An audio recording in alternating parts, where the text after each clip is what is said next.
Souvent, nous restons attachés à des personnes qui ne nous aiment pas, mais qui ont besoin de quelque chose de nous, que ce soit un soutien émotionnel, une validation ou même des ressources matérielles. Mais attention, ce que je vais te dire maintenant va tout changer. Tu apprendras à distinguer quand quelqu'un est simplement avec toi par besoin et non par amour véritable. Dans cette vidéo, nous allons parler d'un sujet que beaucoup d'entre vous ont probablement vécu à un moment de leur vie, le moment où l'on se rend compte qu'il y a des personnes qui ont besoin de nous, mais qui ne nous aiment pas. Cela peut être une situation confuse et douloureuse, mais aujourd'hui, nous allons approfondir ce phénomène pour que tu puisses le reconnaître et agir en toute conscience. L'objectif de cette vidéo est de t'aider à identifier ces dynamiques dans tes relations et à prendre des décisions qui te permettront de mettre ton bien-être émotionnel en premier. Je te promets qu'en restant jusqu'à la fin, tu comprendras comment ces personnes peuvent influencer ta vie et, plus important encore, comment apprendre à te détacher de ces relations qui ne t'apportent rien de positif. Ce type de relation peut se manifester dans divers contextes, familial, amical ou romantique. Dans tous les cas, le schéma est le même. L'autre personne dépend de toi, mais ne se soucie pas réellement de toi. Il existe des signes que tu peux commencer à observer, et l'un des plus clairs est lorsque tu as l'impression d'être celui qui fait tout l'effort dans la relation. Lorsque quelqu'un t'aime vraiment, il se préoccupe de ton bien-être, il est présent dans les moments difficiles et ne vient pas seulement vers toi quand il a besoin de quelque chose. Rolando l'exprime de manière très claire. Aucune relation saine ne peut exister si l'un des partenaires arrive avec des blessures et des schémas destructeurs. Si tu veux une relation saine, tu dois d'abord avoir guéri et te lier à quelqu'un qui a également guéri. Et c'est là un point important. Les personnes qui t'utilisent, mais qui ne t'aiment pas, sont souvent prisonnières de leurs propres blessures émotionnelles, ce qui les empêche de te donner l'amour que tu mérites. Alors, que peux-tu attendre de cette vidéo ? Nous allons analyser différents types de relations dans lesquelles cette dynamique peut être présente et nous te donnerons des outils pour les reconnaître et t'en libérer. Je te garantis qu'à la fin de cette vidéo, tu auras une compréhension plus claire des raisons pour lesquelles certaines personnes restent dans ta vie malgré leur manque d'amour véritable. Mais le plus important, tu sauras comment fixer des limites et te libérer de ces relations toxiques. Attention, car beaucoup l'oublient, et c'est pour cela qu'ils n'agissent pas. La clé pour se libérer d'une relation où l'on a besoin de toi, mais où l'on ne t'aime pas, est de cesser d'avoir peur de la solitude. De nombreuses personnes restent dans ce type de relation parce qu'elles croient qu'elles ne trouveront personne d'autre ou parce qu'elles ont peur d'être seules. Mais, comme le dit Rolando, l'amour de soi est la clé pour avoir une relation saine et positive. Le premier pas pour te libérer de ce type de relation est de reconnaître quand tu te trouves dans une telle situation. Pose-toi cette question. Est-ce que cette personne se soucie vraiment de toi ou est-elle seulement là quand elle a besoin de quelque chose? Si la réponse est la deuxième option, il est temps de reconsidérer si cette relation en vaut la peine. Ne t'inquiète pas, car au cours de cette vidéo, nous parlerons également de la manière de renforcer ton amour-propre et d'apprendre à fixer des limites. L'une des plus grandes erreurs que nous commettons dans les relations est de penser que parce que quelqu'un a besoin de nous, il nous aime aussi. Mais la réalité est que le besoin n'est pas synonyme d'amour. Une personne peut dépendre émotionnellement de toi sans te valoriser en tant que personne. C'est une leçon que nous apprenons souvent à travers la douleur, mais qui est nécessaire pour notre croissance personnelle. La différence entre quelqu'un qui a besoin de toi et quelqu'un qui t'aime réside dans le respect et la réciprocité. Lorsque quelqu'un t'aime, il respecte tes besoins, tes émotions et est prêt à faire des sacrifices pour toi, tout comme tu le ferais pour lui. En revanche, lorsque quelqu'un a seulement besoin de toi, la relation devient unilatérale, où tu donnes sans rien recevoir en retour. Carl Jung disait que les relations humaines sont le reflet de notre état intérieur. Si tu permets à des personnes qui ont besoin de toi mais ne t'aiment pas de rester dans ta vie, il est probable que tu aies à travailler sur ton estime de soi. C'est là que Rolando nous offre une grande leçon. Aimer ta vie, c'est observer ce en quoi tu te transformes jour après jour, et cela inclut d'apprendre à te détacher de ce qui ne te fait pas de bien. Tout au long de cette vidéo, nous te guiderons pas à pas pour reconnaître ces dynamiques et t'en libérer sans ressentir de culpabilité ou de peur. Et le plus important, Tu apprendras à te donner la priorité. Car comme le dit toujours Rolando, l'amour de soi ne consiste pas à se répéter des affirmations devant un miroir, mais à te le prouver par des actions concrètes qui valorisent qui tu es. C'est pour cela que je t'invite à continuer de regarder cette vidéo jusqu'à la fin, car ce que nous allons discuter ensuite changera ta perspective sur les relations pour toujours. Nous ne parlerons pas seulement de théorie, mais nous te donnerons des exemples pratiques et des outils que tu pourras appliquer immédiatement dans ta vie. Alors, si tu es prêt à franchir la prochaine étape de ton développement personnel et à cesser de permettre à des personnes qui ne t'aiment pas de rester dans ta vie, reste avec nous. En résumé, ce que tu vas retirer de cette vidéo, c'est une compréhension claire de la manière d'identifier les personnes qui ont seulement besoin de toi sans t'aimer et comment mettre fin à ces relations de manière saine et respectueuse envers toi-même. En plus, nous te donnerons les ressources nécessaires pour travailler sur ton amour-propre et nous te montrerons comment les appliquer dans ta vie quotidienne. Prête à commencer ce voyage? Alors, sois attentif, car ce que je vais te dire ensuite est crucial. Ne laisse pas la peur de la solitude te maintenir dans des relations qui ne t'apportent pas d'amour. À la fin, ce qui compte le plus, c'est que tu t'aimes suffisamment pour laisser partir ceux qui ne le font pas. Commençons. La psychologie a largement étudié le phénomène des relations dans lesquelles une personne reste simplement parce qu'elle a besoin de quelque chose, mais sans ressentir un véritable amour pour l'autre. Cette dynamique peut paraître confuse pour ceux qui y sont piégés, et il est souvent difficile de l'identifier. Cependant, à travers l'analyse psychologique, nous pouvons commencer à comprendre les mécanismes sous-jacents à ce type de relation et pourquoi il est si important de s'en éloigner. Erich Fromm, dans son livre « L'art d'aimer », affirme que le véritable amour est une décision active, un acte de donner sans rien attendre en retour. De cette perspective, il est clair que les relations basées sur le besoin ne correspondent pas à cette conception de l'amour.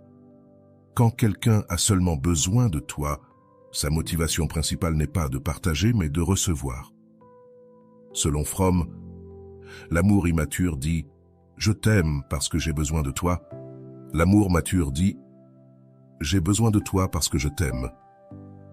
C'est une distinction clé que tu dois apprendre à identifier. Sigmund Freud a également parlé de la manière dont nos premières expériences peuvent influencer le type de relation que nous entretenons à l'âge adulte.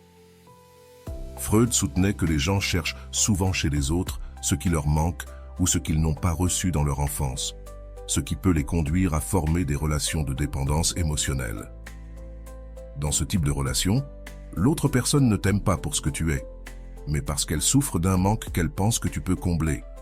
Autrement dit, elle a simplement besoin de toi. Rolando l'explique de manière plus directe. Quand quelqu'un a besoin de toi sans t'aimer, il s'accroche à toi parce qu'il ne peut pas résoudre ses propres problèmes intérieurs. Et si tu ne t'en rends pas compte, tu finis par porter des responsabilités émotionnelles qui ne te reviennent pas. C'est à ce moment-là que tu commences à te perdre dans la relation, car tu assumes des rôles qui ne te permettent pas de grandir émotionnellement.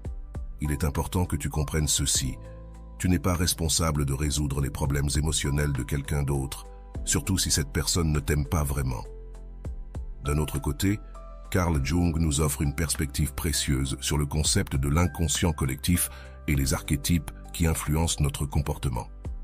Jung affirmait que beaucoup de personnes agissent selon des archétypes inconscients, tels que le sauveur ou la victime, ce qui peut les amener à tomber dans des relations où elles essaient de sauver quelqu'un qui, en réalité, n'a besoin d'elles que pour se sentir mieux. Ce genre de dynamique peut paraître héroïque au début, mais avec le temps, il te laisse épuisé et sans énergie. Abraham Maslow, célèbre pour sa théorie de la pyramide des besoins, souligne que, avant de pouvoir atteindre l'amour véritable, nous devons satisfaire nos besoins de base et émotionnels. Si quelqu'un a besoin de toi sans t'aimer, il est probable que cette personne fonctionne à un niveau inférieur de la pyramide, cherchant à satisfaire des besoins basiques de sécurité ou d'estime de soi, sans la capacité d'atteindre l'amour authentique et complet qui se trouve au sommet de la pyramide. Autrement dit, si cette personne n'a pas satisfait ses besoins internes, elle ne pourra pas t'offrir un amour véritable. Nous avons aussi le concept de l'attachement, développé par John Bowlby et Mary Ainsworth. Ils ont expliqué que beaucoup de gens développent des styles d'attachement insécures durant l'enfance, ce qui les amène à rechercher des relations où ils dépendent émotionnellement des autres. Par exemple, les personnes avec un attachement anxieux craignent d'être seules et ont constamment besoin de validation de la part des autres, ce qui les pousse à rester dans des relations où il n'y a pas de véritable amour, mais une forte dépendance émotionnelle. Rolando résume cela de manière claire. Tu ne peux pas attendre que quelqu'un t'aime si cette personne n'a pas appris à s'aimer elle-même. Si elle a seulement besoin de toi, c'est parce qu'elle n'a pas encore guéri ses blessures intérieures. Cette phrase est essentielle pour comprendre pourquoi il est si important d'identifier ce type de relation. Si l'autre personne n'a pas travaillé sur son amour-propre, elle ne pourra jamais t'offrir un amour authentique. Et tu finiras par te perdre dans le processus. Daniel Kahneman, lauréat du prix Nobel d'économie et psychologue, parle de la manière dont nos décisions sont souvent guidées par des biais cognitifs qui nous empêchent de voir les choses clairement. L'un des biais les plus courants dans ce type de relation est le biais de confirmation, où nous ne voyons que ce que nous voulons voir. Si tu es dans une relation où quelqu'un a besoin de toi mais ne t'aime pas, il est possible que tu te concentres uniquement sur les moments où cette personne te montre de l'affection, tout en ignorant tous les signes de dépendance et de manque de réciprocité. Une autre théorie psychologique qui peut nous aider à comprendre ce type de relation est celle de Leon Festinger et son concept de dissonance cognitive.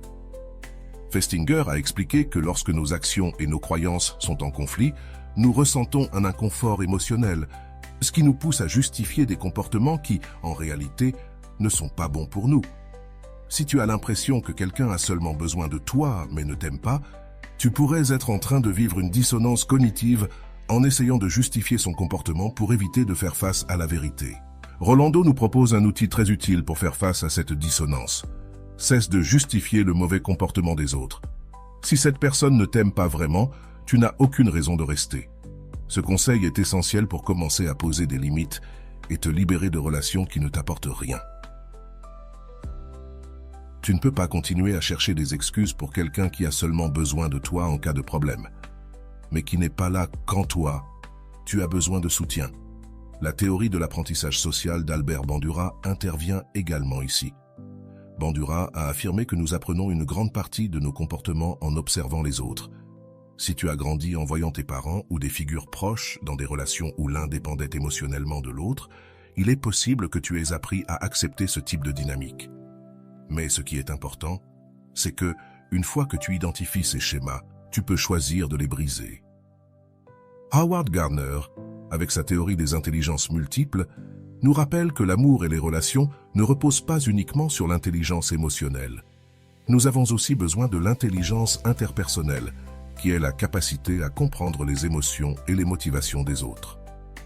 Si tu es capable de reconnaître que quelqu'un te manipule juste par nécessité, tu fais usage de cette intelligence interpersonnelle pour te protéger des relations toxiques.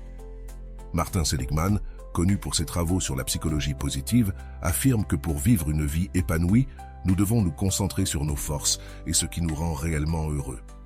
Si tu es piégé dans une relation où l'autre personne a seulement besoin de toi, tu laisses de côté tes propres forces et permets à cette relation de te drainer. Seligman nous encourage à rechercher des relations qui nous nourrissent et nous poussent à grandir. Mihaly Csikszentmihalyi, créateur du concept de flow, flux, soutient que le bonheur surgit lorsque nous sommes pleinement immergés dans ce que nous faisons, dans un état de flux. Si tu es dans une relation où tu te sens constamment utilisé ou non valorisé, il est impossible d'expérimenter cet état de flux. Pour atteindre cet état de plénitude, tu dois t'entourer de personnes qui t'aiment véritablement, pas de celles qui ont seulement besoin de toi. Enfin, Viktor Frankl, dans son œuvre « L'homme en quête de sens », nous enseigne que même dans les pires circonstances, nous pouvons trouver un sens et un but.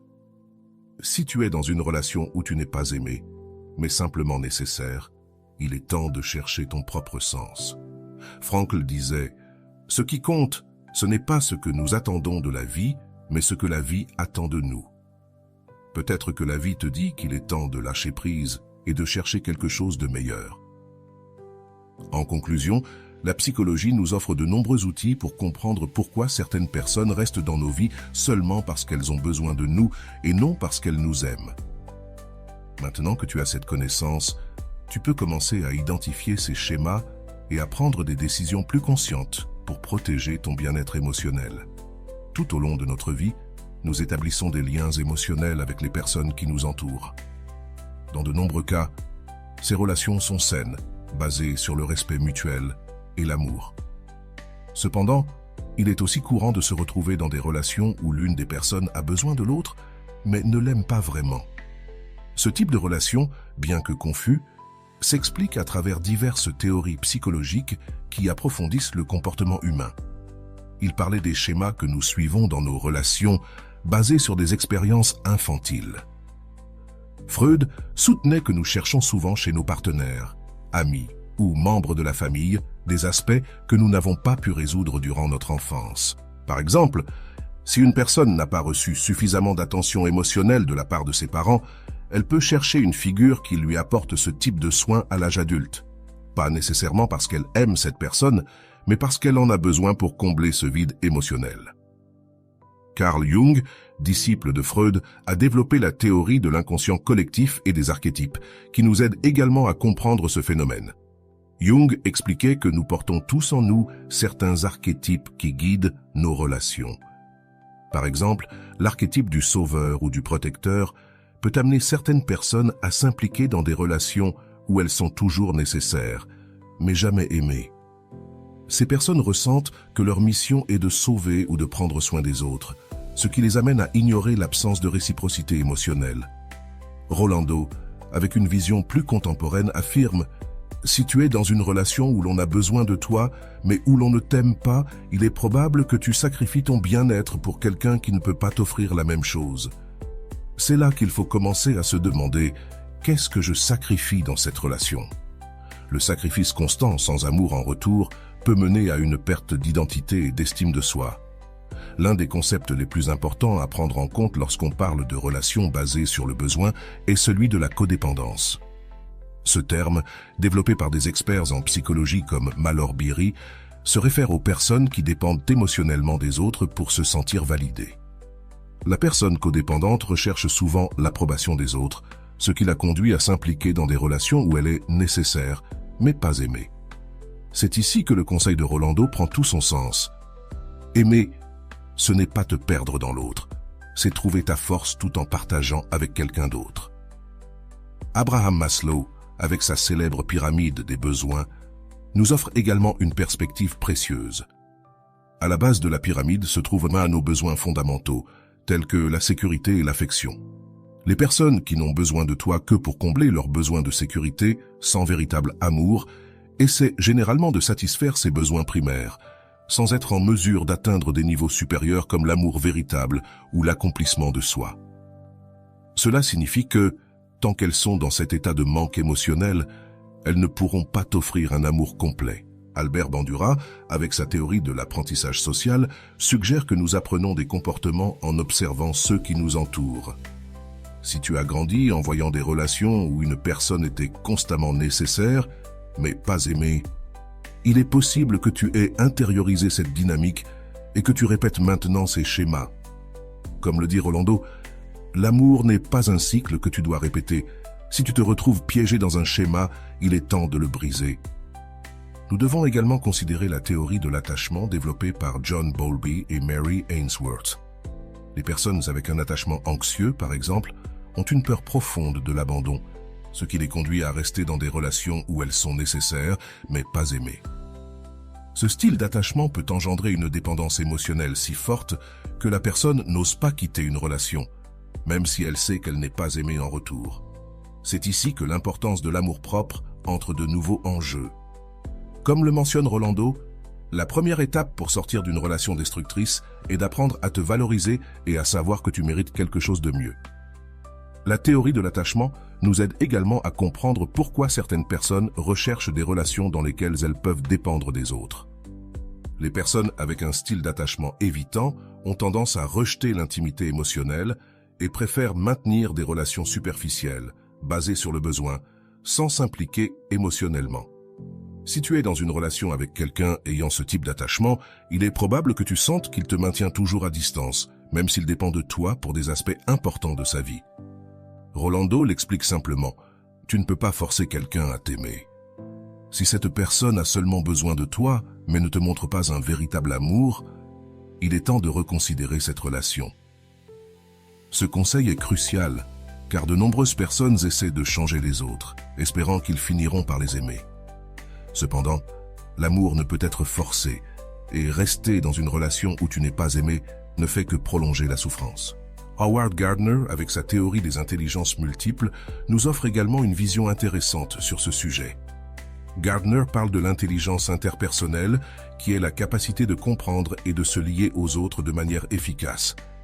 Les personnes qui te nécessitent, mais ne t'aiment pas, manquent de cette intelligence interpersonnelle, car elles ne sont pas capables de se connecter émotionnellement avec toi de manière authentique. Au lieu de cela, elles se concentrent sur ce qu'elles peuvent obtenir de toi, sans se soucier de tes besoins émotionnels. Viktor Frankl, dans son ouvrage « L'homme en quête de sens », nous rappelle qu'il nous reste toujours la liberté de choisir notre attitude, même dans les situations les plus difficiles. Si tu es dans une relation où tu es nécessaire mais non aimé, tu as le pouvoir de choisir d'en sortir. Frankl disait « Entre le stimulus et la réponse, il y a un espace. Dans cet espace se trouve notre pouvoir de choisir notre réponse. » Utilise cet espace pour décider si tu souhaites rester dans une relation qui ne te nourrit pas ou s'il est temps de te libérer. Le concept de dissonance cognitive proposé par Leon Festinger est également pertinent ici.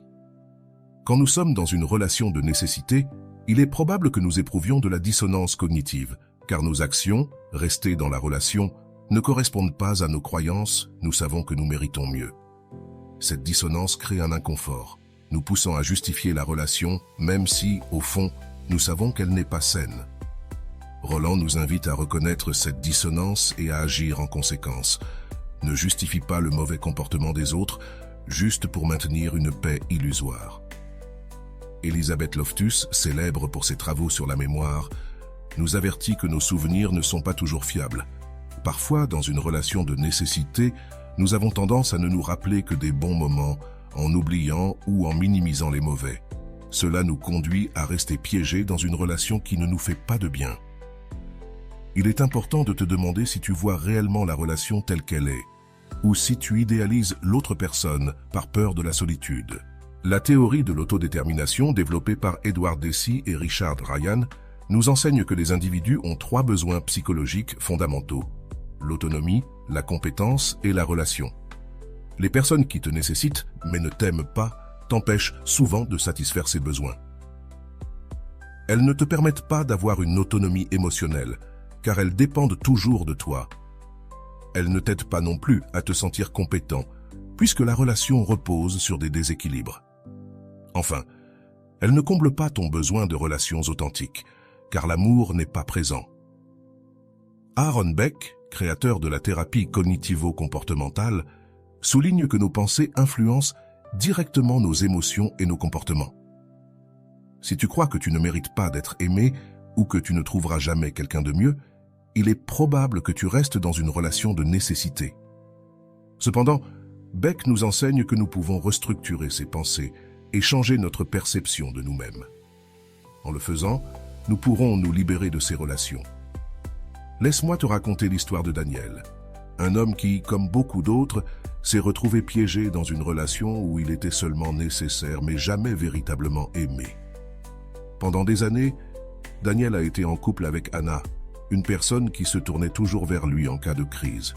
Au début, Daniel pensait que cela signifiait qu'Anna avait confiance en lui, qu'elle le valorisait suffisamment pour se tourner vers lui quand les choses devenaient difficiles. Cependant, avec le temps, il s'est rendu compte que la relation ne fonctionnait que lorsque Anna avait besoin de quelque chose de lui.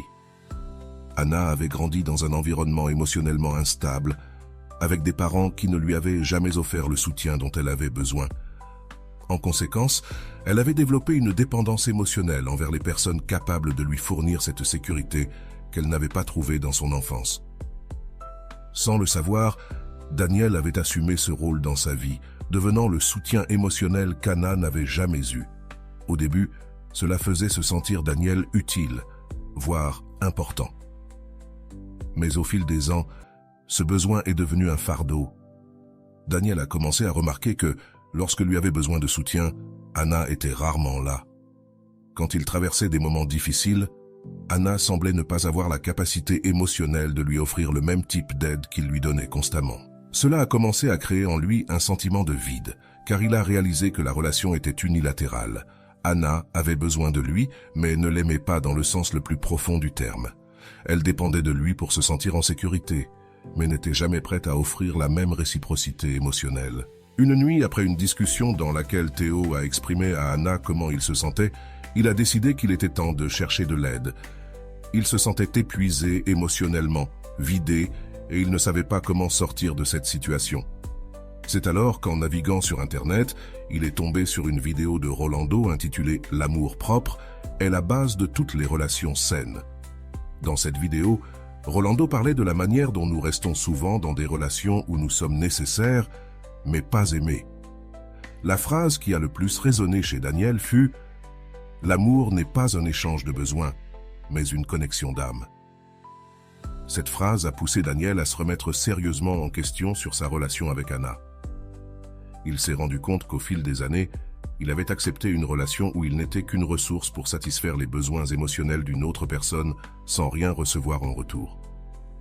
Daniel a commencé à remarquer que chaque fois qu'Anna se sentait mieux, elle s'éloignait de lui pour revenir lorsqu'elle traversait de nouvelles difficultés. Cette dynamique l'avait piégé dans un cycle toxique qu'il ne pouvait plus tolérer. Les conseils de Rolando sur l'apprentissage de « laisser partir ce qui ne t'aime pas vraiment » ont été l'impulsion dont Daniel avait besoin.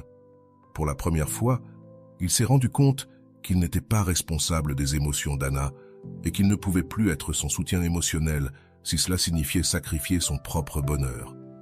Il a donc décidé d'en parler à Anna et de lui expliquer qu'il ne pouvait plus rester dans cette relation.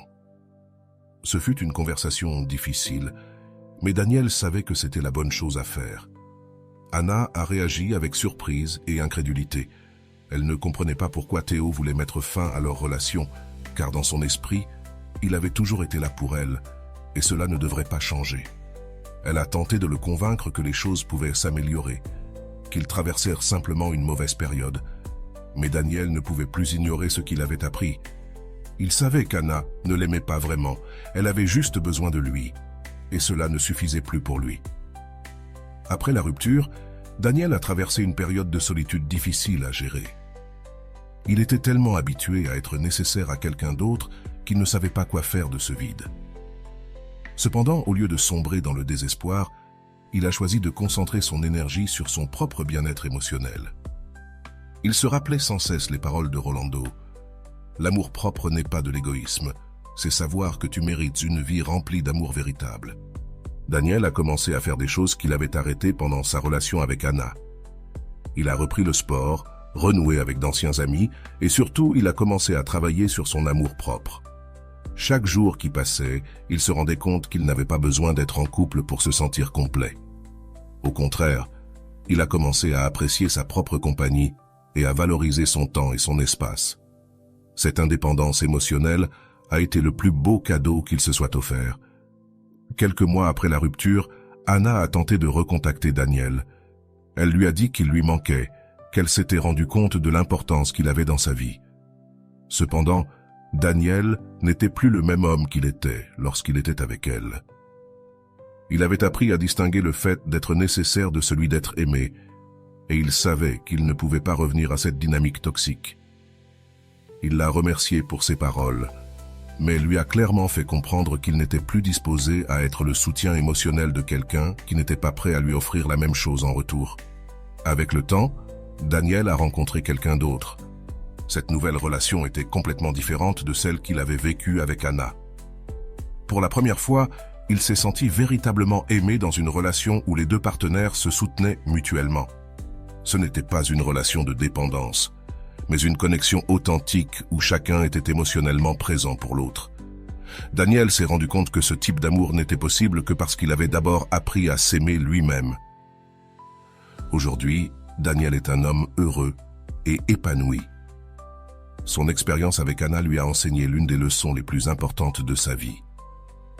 L'amour, ce n'est pas être avec quelqu'un qui a besoin de toi, mais avec quelqu'un qui t'aime vraiment.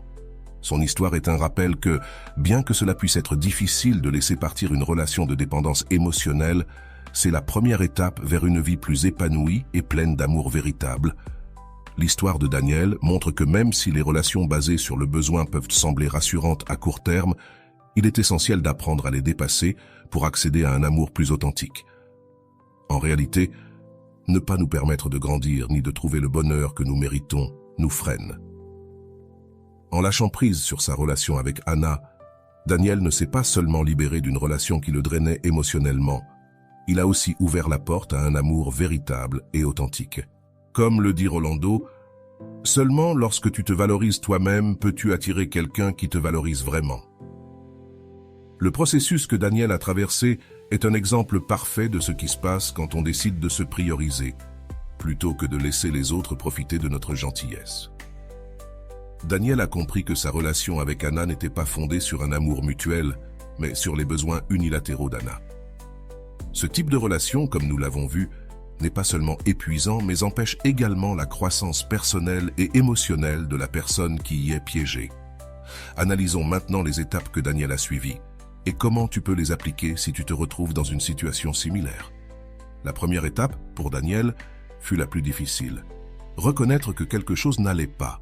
Pendant des années, il avait justifié le comportement d'Anna, pensant que son besoin constant de soutien émotionnel était un signe qu'elle tenait à lui. Cependant, avec le temps, il a réalisé qu'il ne comptait pour elle que lorsqu'elle avait besoin de quelque chose. C'est une étape cruciale que tu dois aussi franchir si tu te trouves dans une relation similaire. Fais une évaluation honnête. Cette personne t'aime-t-elle pour qui tu es ou juste pour ce que tu peux lui offrir? La deuxième étape de Daniel fut de s'informer et de chercher de l'aide. C'est en découvrant la vidéo de Rolando que sa perspective changea complètement. Rolando lui a donné les mots qu'il avait besoin d'entendre pour comprendre que l'amour véritable ne consiste pas seulement à satisfaire les besoins de quelqu'un d'autre. Si tu te sens piégé dans une relation où on a seulement besoin de toi, mais où on ne t'aime pas vraiment, il est essentiel de chercher des ressources, que ce soit à travers des vidéos, des livres ou même de la thérapie, pour obtenir la clarté dont tu as besoin. Une fois que Daniel a compris la nature de sa relation, il a pris la troisième étape, poser des limites. Quand il a parlé à Anna pour lui expliquer qu'il ne pouvait plus être son support émotionnel sans recevoir d'amour en retour, il établissait une limite saine. Poser des limites est essentiel pour ton bien-être émotionnel. Et bien que cela puisse être difficile au début, c'est la seule manière de te protéger de relations toxiques. Souviens-toi que poser des limites n'est pas égoïste, c'est une forme d'autoprotection. La quatrième étape fut de lâcher prise. Et c'est peut-être la plus douloureuse. Lâcher une relation, même une qui ne te fait pas de bien, est difficile, car tu es habitué à la dynamique et la peur de la solitude peut être paralysante. Cependant, comme Daniel l'a découvert, lâcher prise est le premier pas vers la liberté émotionnelle. Si tu restes dans une relation où tu es seulement nécessaire, tu n'auras jamais l'espace pour trouver quelqu'un qui t'aime vraiment. Ce pas demande du courage, mais il est essentiel pour ta croissance personnelle. L'une des choses les plus importantes que Daniel a faites après avoir lâché prise, c'est de travailler sur son amour-propre. Rolando mentionne fréquemment que l'amour-propre est la base de toutes les relations saines, et Daniel en a fait l'expérience de première main. Il a commencé à se concentrer sur lui-même, sur ses passe-temps, sur ses amitiés, et surtout, sur l'apprentissage de la valorisation de soi sans avoir besoin de la validation des autres. C'est un pas que tu peux également suivre. Commence à investir du temps en toi, dans tes intérêts et passions. L'amour-propre est un investissement qui a toujours un retour. Après avoir travaillé sur son amour-propre, Daniel a découvert quelque chose d'important. Il n'avait plus peur de la solitude. C'est un point clé que Rolando souligne aussi. Beaucoup de personnes restent dans des relations toxiques parce qu'elles ont peur d'être seules. Mais quand tu t'aimes toi-même, tu réalises que la solitude n'est pas quelque chose à craindre, mais plutôt une opportunité pour mieux te connaître. Daniel, comme beaucoup d'autres qui ont traversé ce processus, a découvert que la solitude n'est pas une punition, mais une chance de grandir. Un autre aspect important dans le processus de Daniel fut sa capacité à résister à la tentation de retomber dans la relation. Anna a essayé de le récupérer plusieurs fois après qu'il ait fixé ses limites. Souvent, quand tu établis des limites et décides de lâcher prise, l'autre personne tente de revenir dans ta vie. et il est facile de céder à la tentation de revenir à ce qui t'est familier.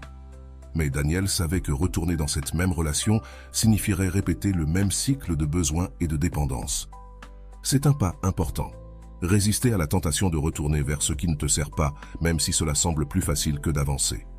Une fois que Daniel a achevé ce cycle de lâcher-prise et de travail sur son amour-propre, il a pu attirer une relation beaucoup plus saine. C'est là où beaucoup échouent. Ils pensent qu'en quittant une relation de dépendance, ils ne trouveront pas mieux. Mais comme nous le rappelle Rolando, le véritable amour arrive lorsque tu te valorises suffisamment pour ne pas accepter moins et que tu priorises ton bien-être. Daniel a pu trouver quelqu'un qui l'aimait vraiment, et non quelqu'un qui avait simplement besoin de lui. Ceci est un rappel important qu'il y a toujours quelque chose de meilleur qui t'attend lorsque tu te libères de ce qui ne te sert pas. L'analyse du parcours de Daniel nous montre que, bien qu'il soit difficile de rompre avec une relation de dépendance, c'est le seul chemin vers une vie émotionnellement saine. Si tu te trouves dans une situation similaire, il est crucial que tu suives ces étapes. Reconnaître le problème, chercher de l'aide, poser des limites, lâcher prise, travailler sur ton amour-propre et résister à la tentation de revenir à ce qui ne te fait pas du bien. Ce n'est qu'alors que tu pourras faire de la place pour des relations basées sur le respect et l'amour mutuel. Enfin, l'une des plus grandes leçons que l'on peut tirer du processus de Daniel est que l'amour-propre n'est pas quelque chose qui s'obtient du jour au lendemain. C'est un processus continu, une décision quotidienne de se choisir soi-même. Lorsque tu priorises ton bien-être émotionnel, non seulement tu te libères de relations qui ne te servent pas, mais tu deviens également plus conscient de ce que tu mérites. Daniel a découvert qu'il méritait d'être aimé véritablement. Et toi aussi, tu mérites la même chose. L'amour-propre est le seul chemin vers des relations saines. Si tu continues à permettre à des personnes qui ont simplement besoin de toi, mais ne t'aiment pas, de rester dans ta vie, tu n'auras jamais l'opportunité de vivre un amour véritable.